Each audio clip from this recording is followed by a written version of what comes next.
The debate में आपका स्वागत है। अब जरा एक स्थिति की कल्पना कीजिए।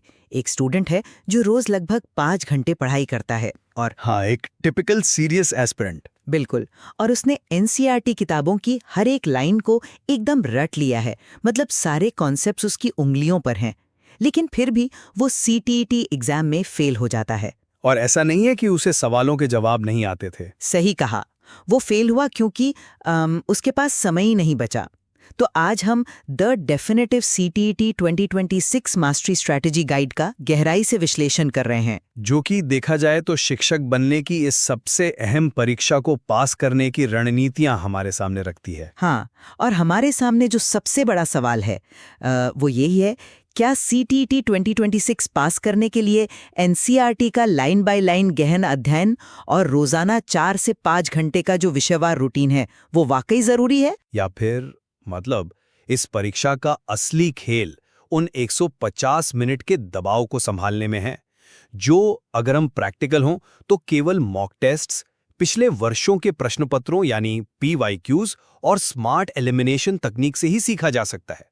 देखिए, मेरा स्टैंड यहाँ बिल्कुल साफ है। बिना एनसीईआरटी आधारित गहरी थ्योरी के आप पेडागोजी के उन घुमावदार सवालों में बस उलझ कर रह जाएंगे। वैचारिक स्पष्टता ही 110 प्लस स्कोर करने का एकमात्र ठोस रास्ता है। मैं इसे ही सही मानती हूँ। मैं इस पूरी अप्रोच को ना एक काफी अलग नजरिए से देखता हूँ। अगर आप गाइड के डाटा पर ही गौर करें तो सीटेट की कड़वी सच्चाई कुछ और ही है। कैसी सच्चाई? मतलब 150 सवाल हैं, 150 मिनट हैं और सबसे बड़ी बात, कोई नेगेटिव मार्किंग नहीं है। हाँ, वो तो है। सामाजिक विज्ञान की किताबों को लाइन बाय लाइन पढ़ने की सलाह मुझे लगता है न सिर्फ अव्यवहारिक है, बल्कि ये एक स्टूडेंट को एग्जाम से पहले ही बुरी तरह थका देगी। लेकिन बिना पढ़े आप एग्जाम कैसे देंगे? मेरी राय में आपकी सफलता इस बात से तय नहीं होती कि आपने कितनी किताबें पढ़ी हैं।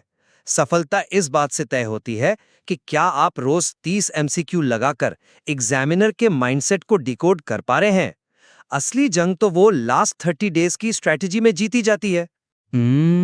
आप समय के दबाव की बात कर रहे हैं, जो कि ठीक है, लेकिन जरा सोचिए कि सवाल हल करने की वो स्पीड आखिर आती कहाँ से है? प्रैक्टिस से और कहां से। नहीं, वो स्पीड तब आती है जब आपके कॉन्सेप्ट्स इतने क्लियर हों कि आपको सवाल देखकर ज्यादा सोचना ही ना पड़े।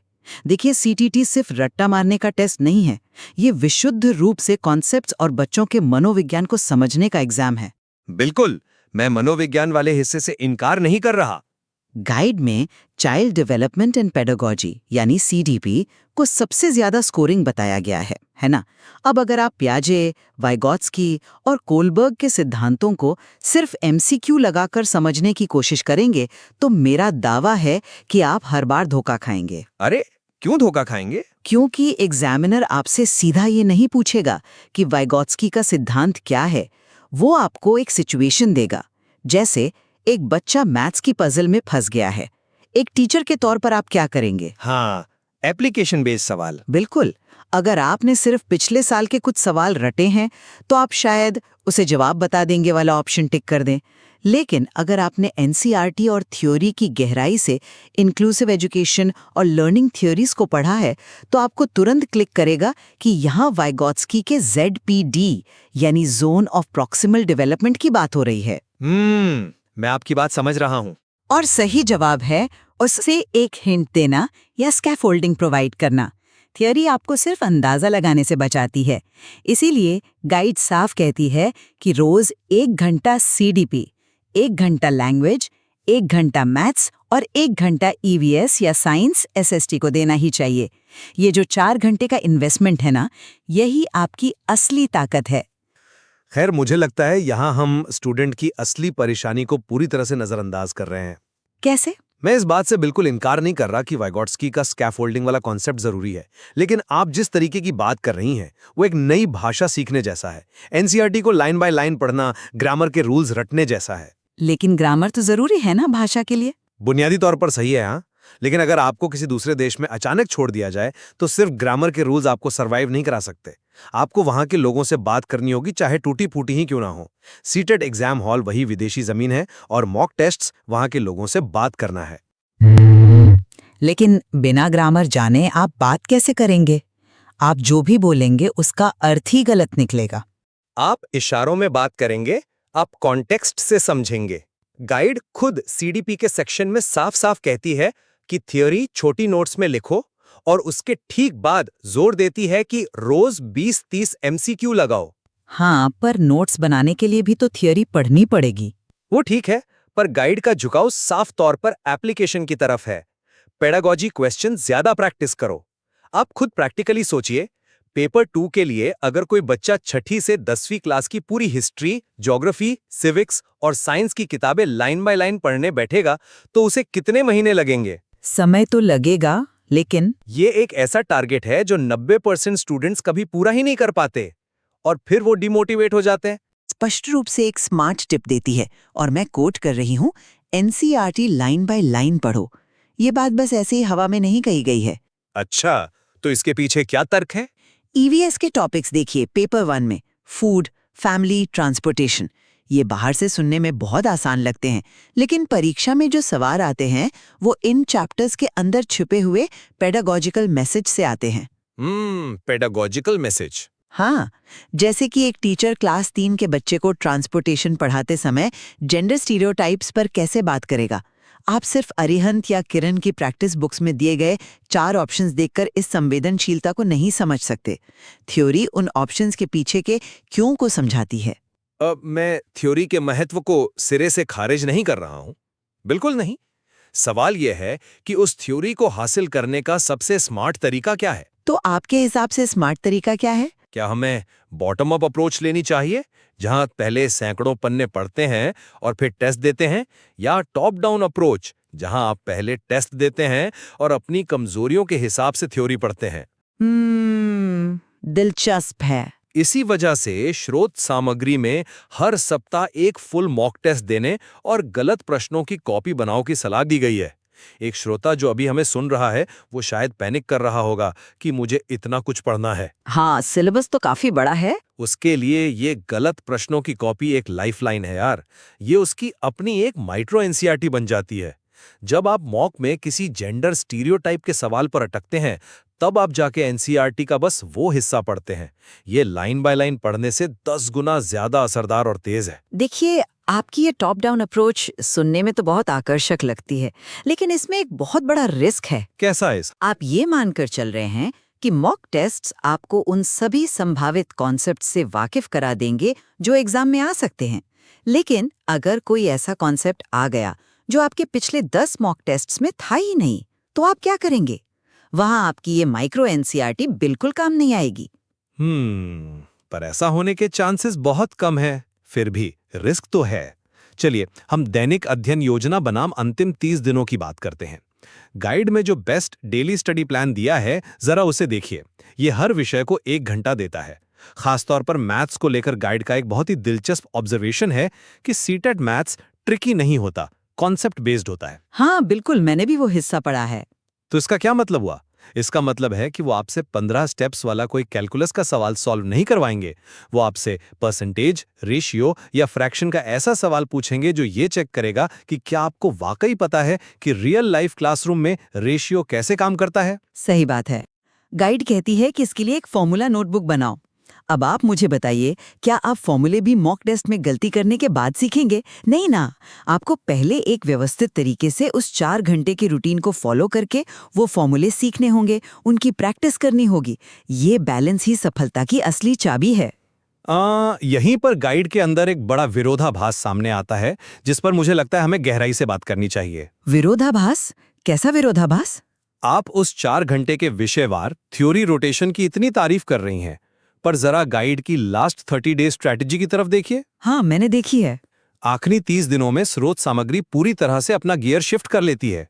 वो कहती है सिर्फ revision, previous year papers, daily mock test, weak topic सुधारो, शॉर्ट नोट्स पढ़ो। अगर वो 4 घंटे का डेली थ्योरी प्लान इतना ही अचूक था तो आखिरी 1 महीने में उसे पूरी तरह से क्यों छोड़ दिया गया? देखिए, उसे छोड़ा नहीं गया है, वो बस उसका अगला चरण है। नहीं, वो एक रियलिटी चेक है। क्योंकि एग्जामिनर को इससे कोई फर्क नहीं पड़ता कि आपने फॉर्मूला नोटबुक कितनी सुंदर बनाई है या उसमें कितने रंगीन पेन इस्तेमाल किए हैं। मैं रंगीन पेन की बात नहीं कर रही हूँ। जब सामने स्क्रीन पर 150 मिनट का टाइमर उल्टा चलना शुरू होता है ना, तो अच्छे के पसीने छूट जाते हैं। आपको हर सवाल के लिए औसतन बस 1 मिनट मिलता है। उस 1 मिनट में आपको एक लंबा पेडागोजी का सवाल पढ़ना है, उसे समझना है, 4 कंफ्यूज करने वाले ऑप्शंस पढ़ने हैं और सही जवाब चुनना है। हाँ, समय कम होता है, मैं मानती हूँ। ये टाइम मैनेजमेंट सिर्फ किताबें पढ़ने से कभी नहीं आता। जो स्टूडेंट केवल डेली स्टडी प्लान के तहत थ्योरी में उलझा रहा, वो एग्जाम हॉल में 120वें सवाल तक पहुंचते पहुंचते समय खत्म होने की घंटी सुन लेगा। किरण पब्लिकेशन के प्रीवियस ईयर पेपर्स को बार बार टाइमर लगाकर सॉल्व करना ही वो असली ट्रेनिंग है जो आपको उस 150 मिनट के प्रेशर कुकर के लिए तैयार करती है। मुझे लगता है आप थ्योरी और प्रैक्टिस को आपस में विरोधी मान रहे हैं, जबकि हकीकत में ऐसा बिल्कुल नहीं है। मैं विरोधी नहीं मान रहा, मैं प्राथमिकता की बात कर रहा हूं। लेकिन आखिरी 30 दिन में जो बदलाव आता है वो इसलिए आता है क्योंकि आपने पहले के महीनों में वो थ्योरी वाली मेहनत की है। आप रिवीजन कैसे करेंगे अगर आपने पहले कुछ पढ़ा ही नहीं? आप शॉर्ट नोट्स कैसे पढ़ेंगे अगर आपने उन्हें पहले बनाया ही नहीं? लेकिन चलिए, आपकी बात मान भी लें कि टाइम मैनेजमेंट सबसे जरूरी है, तो मैं आपका ध्यान एक और पॉइंट की तरफ खींचना चाहूंगी जो इस पूरी शॉर्टकट मानसिकता पर बहुत बड़ा सवाल उठाता है। अच्छा, बताइए कौन सा पॉइंट? गाइड के स्मार्ट टिप्स में साफ साफ एक निर्देश दिया गया है, गेस वर्क कम करो। अब ये बहुत क्रिटिकल पॉइंट है। इस परीक्षा में नेगेटिव मार्किंग नहीं है, फिर भी गाइड कह रही है कि तुक्का कम मारो। क्यों? हाँ, ये पढ़ने में थोड़ा अजीब जरूर लगता है। क्योंकि तुक्का मारने की आदत आपकी वैचारिक स्पष्टता को खत्म कर देती है। चलिए लैंग्वेज सेक्शन का उदाहरण लेते हैं। लैंग्वेज 1 में जहाँ आप सबसे ज्यादा कंफर्टेबल होते हैं, वहाँ कॉम्प्रिहेंशन पैसेजेस, ग्रामर एमसीक्यू और वोकैबुलरी आती है। बिल्कुल। क्या आप एक पैसेज को बिना समझे सिर्फ गेस वर्क से सॉल्व कर सकते हैं? बिल्कुल नहीं। आपको पैसेज की टोन समझनी होगी, ग्रामर का कॉन्टेक्स्ट समझना होगा। इसके लिए गाइड रोजाना पैसेज प्रैक्टिस की सलाह देती है ताकि आपकी एक्यूरेसी बढ़े। एक्यूरेसी तो चाहिए। अगर आप सिर्फ मॉक टेस्ट पर निर्भर रहकर ऑप्शंस एलिमिनेट करने का खेल खेलते रहेंगे तो आप पैसेज के गहरे अर्थ को मिस कर जाएंगे। देखिए, ये जो गेस वर्क कम करो वाली बात है ना, मैं इसे परीक्षा की गणितीय सच्चाई के बिल्कुल खिलाफ मानता हूँ। गणितीय सच्चाई ये क्या है? जी हाँ, गणितीय सच्चाई। गाइड के पहले ही पन्ने पर लिखा है कुल प्रश्न 150, नेगेटिव मार्किंग नहीं। अब आप मुझे प्रैक्टिकल होकर बताइए। हाँ, बताइए। आप एग्जाम हॉल में बैठी हैं, आखिरी के 5 मिनट बचे हैं और आपके 15 सवाल अभी भी अनसॉल्व्ड हैं। क्या आप उन 15 सवालों को खाली छोड़ देंगी क्योंकि आपने खुद से गेस वर्क कम करने का वादा किया था?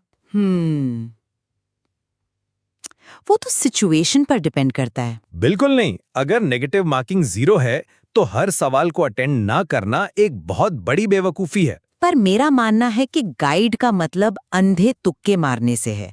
वो बस आपको अवेयर कर रही है। बिल्कुल, और मैं भी अंधे तुक्के मारने को प्रमोट नहीं कर रहा हूं।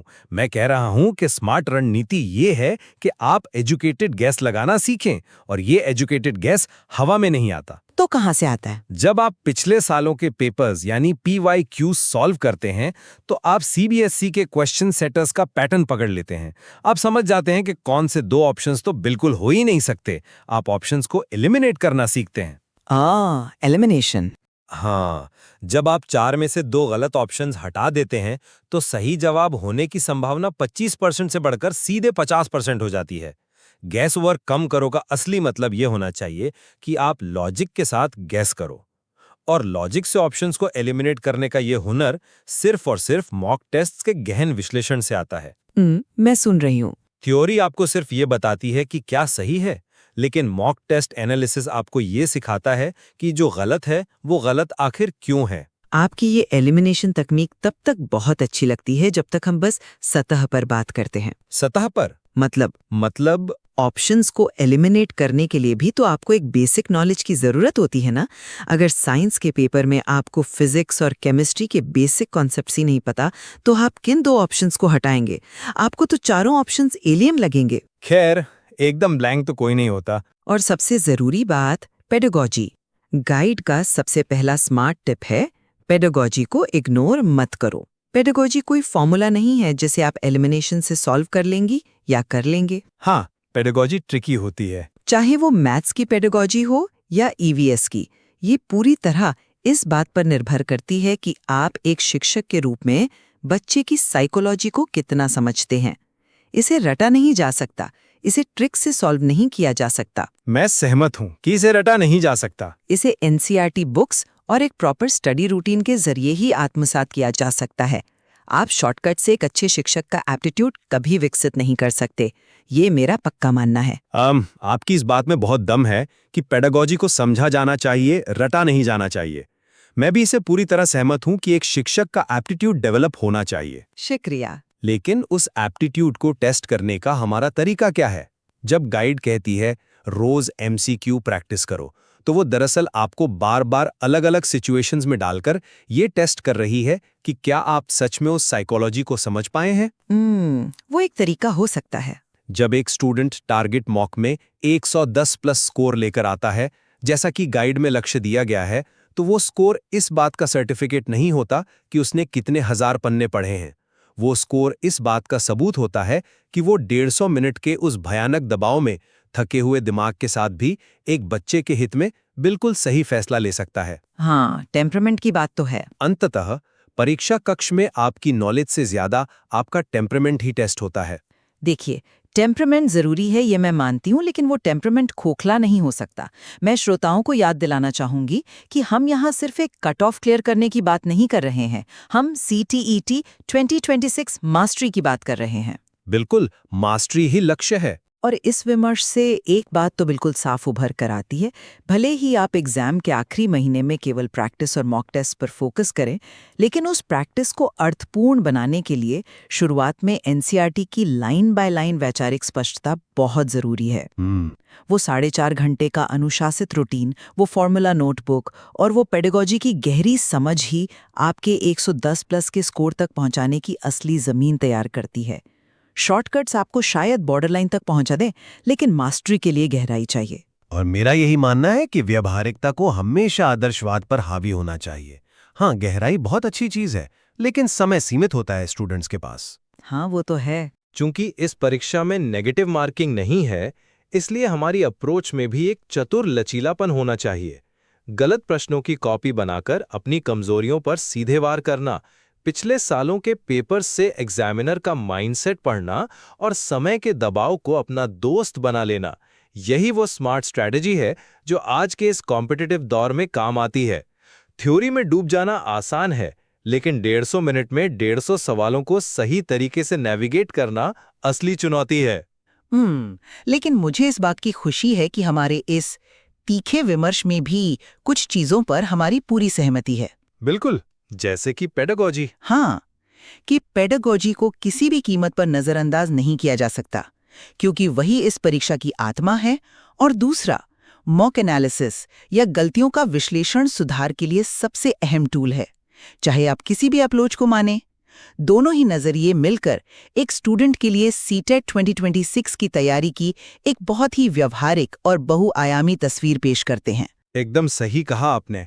और इस गाइड में अभी भी कई ऐसे बारीक पॉइंट्स हैं जिन पर स्टूडेंट्स खुद विचार कर सकते हैं। जैसे कि लैंग्वेज 1 और लैंग्वेज 2 का वो सही चुनाव, जो पूरी तरह से इस पर निर्भर करता है कि आप किस भाषा के पैसेज और ग्रामर में सबसे ज्यादा कंफर्टेबल महसूस करते हैं, या फिर वो कमजोर टॉपिक्स जिन्हें सुधारने के लिए स्रोत सामग्री लगातार प्रेरित करती रहती है। बिल्कुल। एक श्रोता के तौर पर आपको अपनी खुद की लर्निंग स्टाइल पहचाननी होगी। क्या आप पहले थ्योरी पढ़कर कॉन्फिडेंट होते हैं या फिर गलतियां करके उनसे जल्दी सीखते हैं? सही कहा। अंततः हम फिर से उसी सवाल पर खड़े हैं। आप चाहे ग्रामर के रूल्स रट लें, एक ना एक दिन आपको लोगों के बीच जाकर बोलना ही होगा। हाँ, और आप चाहे सीधा लोगों से बात करना शुरू कर दें, कभी ना कभी आपको अपनी भाषा सुधारने के लिए ग्रामर की किताब खोलनी ही पड़ेगी। बिल्कुल। सवाल ये नहीं है कि थ्योरी या प्रैक्टिस में से क्या बेहतर है, सवाल ये है कि आपके व्यक्तिगत सफर में कौन सा कदम पहले आना चाहिए। इस विचार के साथ हम आज का विमर्श यहीं समाप्त करते हैं।